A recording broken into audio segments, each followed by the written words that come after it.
Peggy 18.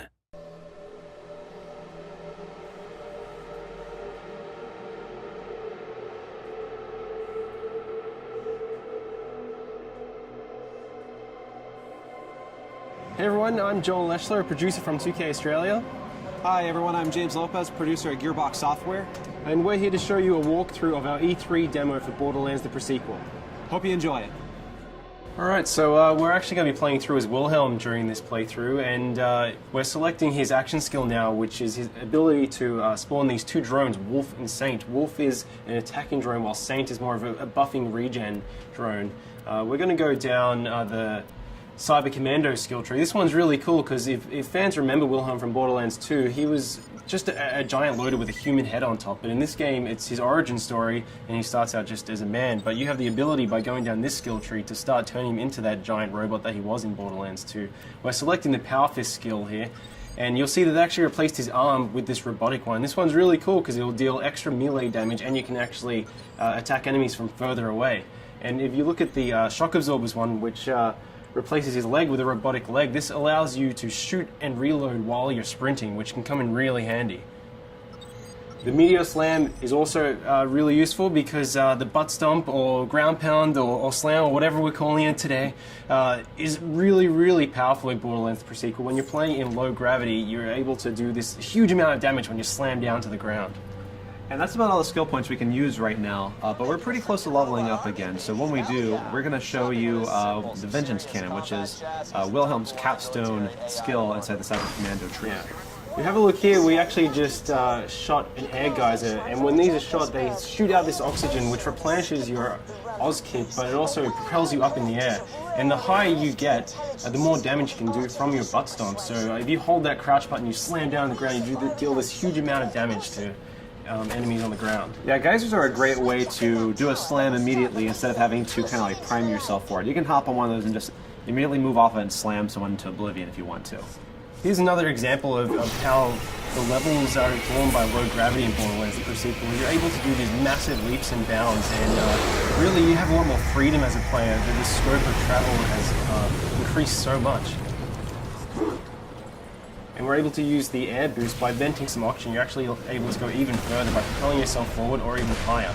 Yeah, and it's cool that we have these abilities. They obviously come with some cost on the oxygen meter, but we give plenty of ways for you to get that oxygen back. You know, we've got oxygen canisters that drop from when you kill enemies.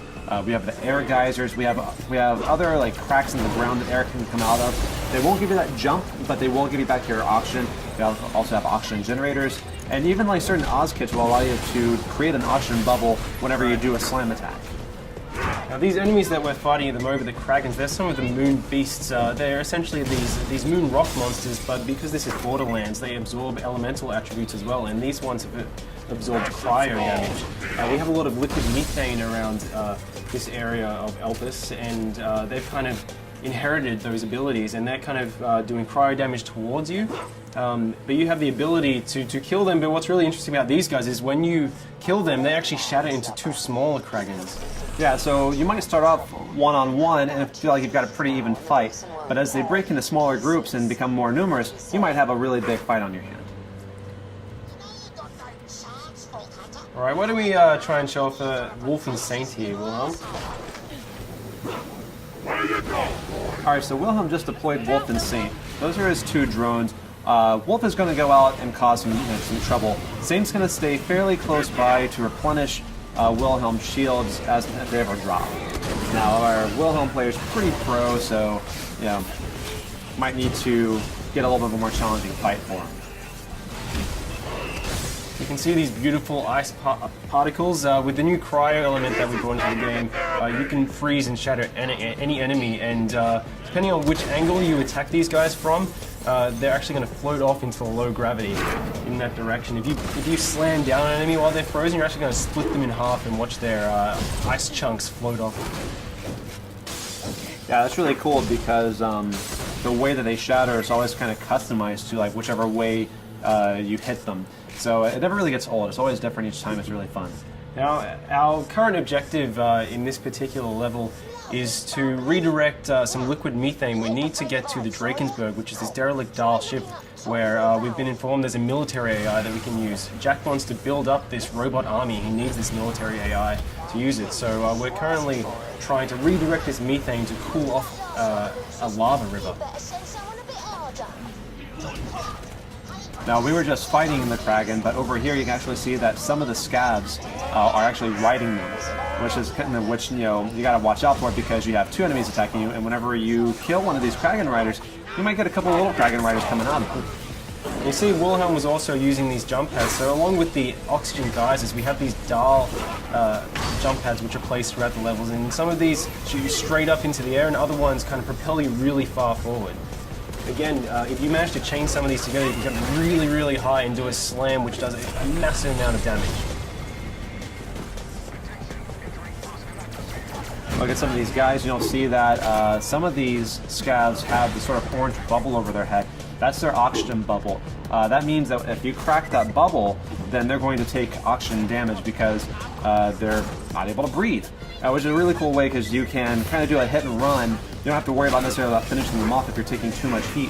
You can just wait for them to asphyxiate. But some of these guys also have shields and air bubbles, and so they're a little more of a stronger fight. You have to watch out with those guys because they're more dangerous. So you can see that's an example of one of the Dahl jump pads, which shoots you really far forward. And here we have some of the Dahl jet fighters, and they're going to fly around and try and do a huge amount of damage to you. And Wilhelm is doing pretty well. Yeah, that was a spot-on hit. That was really good. Oh no, but you fell off the side. That's okay because we got plenty of jump pads. We have a lot more verticality in Borderlands now than we ever did before. So there's not necessarily any one way to get to this objective. Really, all he has to do is just find either a jump pad or a way to jump from platform to platform. Yeah, something really great about the low oxygen, it allows you to traverse these maps really, really quickly. So because you can make these massive leaps and bounds and you have these jump pads, you're able to get from one end of the map very, very fast and really get an edge on enemies. All right, now it looks like we just leveled up. So we're going to go and put that skill point in Vengeance Cannon. That's really interesting because if you take a certain amount of damage, Wilhelm responds with the Vengeance Cannon and can do a great amount of damage within a pretty generous period of time. You have about 30 seconds of action on this. It can come in really, really powerful when you're under the pump. Yeah. So you can see now we're actually redirecting this liquid methane, so we should be able to go over and try and freeze this lava lake. All right, so once this pipe connects, we actually have another route on how we can get to the next objective. You could just go down to the ground if you wanted to, but because of the verticality in the pre-sequel, we can actually continue along this path here. All you have to do is have the option to make the jump, and then you can actually run along this pipe here. So there's plenty of ways to explore this map and get pretty much to anywhere you need to get. Yeah, it's really cool as well. Our level designers have built the map so, especially when you're playing co-op, you can have each player, they can approach each of these sites from different angles. So we could have taken that pipe all the way along while Athena went down via the ground and went over to the via the jump pad. Yeah, people that are especially fond of sniping should keep an eye out for these kind of opportunities because you get a superior angle from which you can snipe off those oxygen bubbles or just do just a bunch of damage in general. Yeah, absolutely. So we're going to continue along this way, and Athena's going to continue on the ground, and they're both getting that. She's going to jump across this chasm here, and we're going to get on to the next big fight. Yeah, we should be able to ambush these guys by taking them from two different angles. Once Wilhelm, finds a way to jump over this. There we go.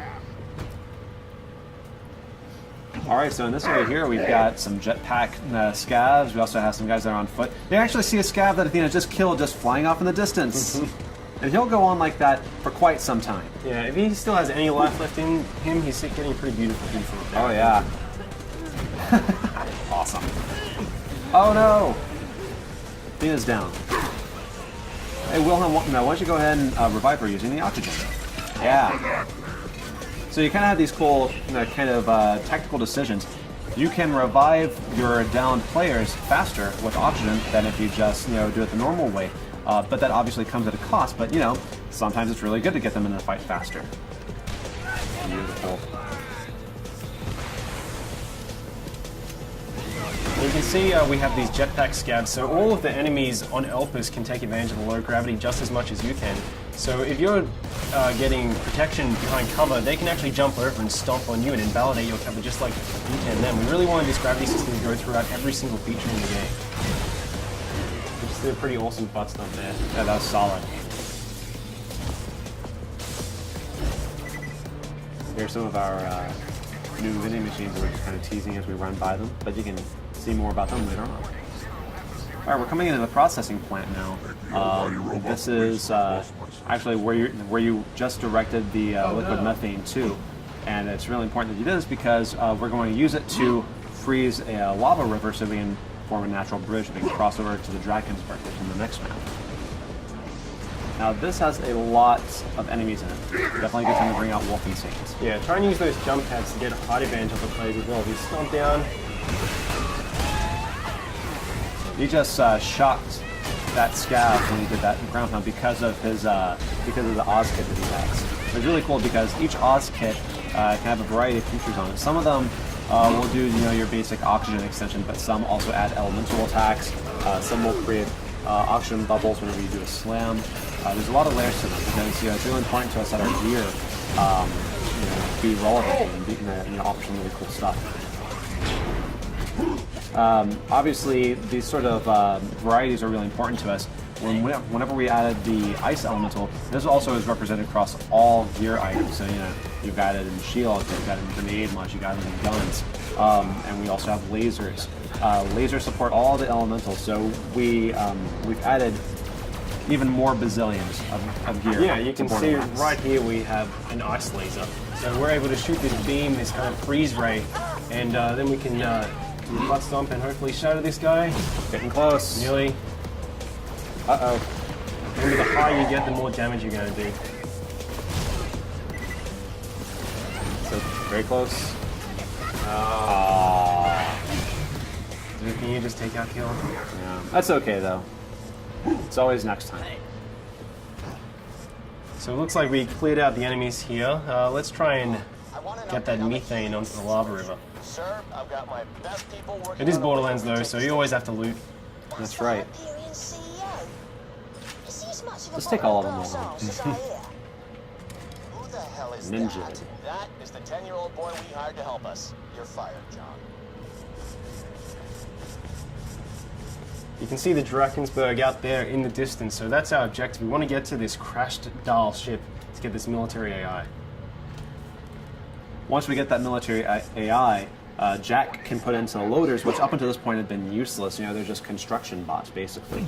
But once we put the AI in them, we'll be able to weaponize the loaders and reclaim Helios, which is the moonshot facility. I need you to dump the methane from the reservoirs into the lava. We'll create our own path by cooling it off. This is gonna be ace. The lake should be safe now. Let's get to the Drakensberg so you success. can find that Let's make AI. our way over to the Drakensberg. Lads, looks like we're going to have guests over. The kind the bosun wants dead as quickly as possible. Of course, won't Borderlands be without a bunch of big baddies to have to fight? Yep, they just get bigger and bigger. I really like that he's an ice dragon, but he also has lava inside of him. Yeah, I see that all the time. Yeah, it makes sense. All right, guys, and that's our E3 demo. We hope you enjoyed seeing it. Please stay tuned for more pre-sequel news.